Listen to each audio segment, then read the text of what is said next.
This movie tells a story of a couple, Ben and Annette, who find their lives turned upside down when their daughter is cast alongside a controversial major star. Daisy Ridley gives a decent performance as Annette, however, it doesn't compensate for the shallow script. The movie is far too one-dimensional to justify any of its elements and themes. The script is undercooked, contrived, and lacks suspense.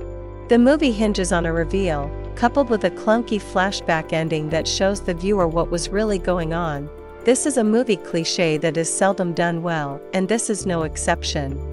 The script is going through the motions, with underdeveloped characters, and a plot that lacks suspense and surprises until the last 10 minutes.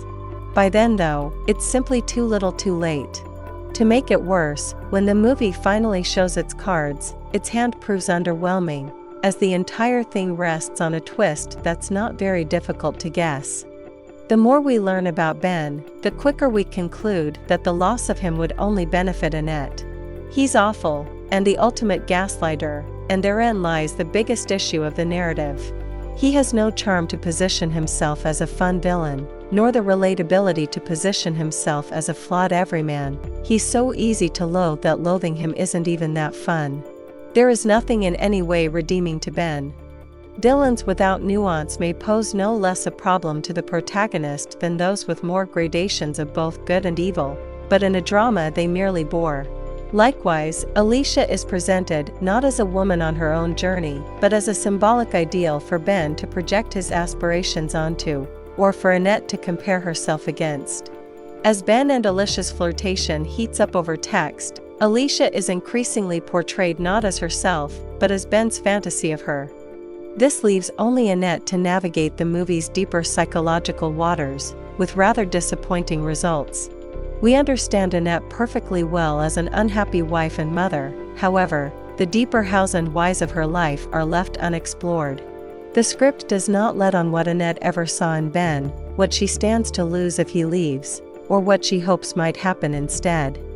The movie mostly focuses on Annette's perspective, but she seems like someone who's unhinged, unreliable, needy, and sometimes even passive-aggressive.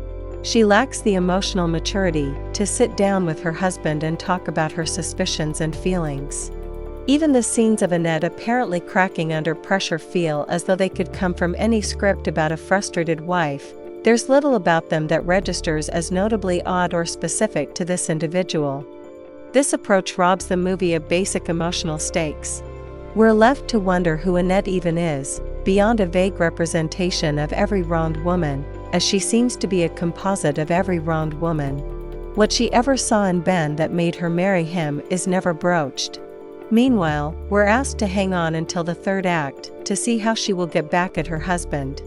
The narrative is driven by big feelings and outrageous choices, while the score and sound design hint at darker impulses, but the film finds neither earnest pathos nor nasty thrills in Annette and Ben's predicament. The movie is just a reflection of the hollowness underneath the character. Despite the rage and sorrow coursing through the veins of the plot, the thriller struggles to get its pulse up. A third-act twist makes matters worse, with its contrivance and over-explaining, while leaving too little room for interpretation. The twist isn't all that surprising or unpredictable, and it's followed by a scene of violence that feels like overly convenient poetic justice, as though every emotional indiscretion must receive a physical punishment of equal force.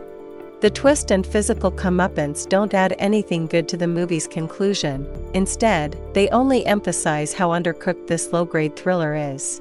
The movie's underwhelming story might have been more effective as a simple domestic drama rather than a would-be thriller armed with a gotcha moment. Overall, it's not worth to spend time to watch this. We do not recommend this movie at all.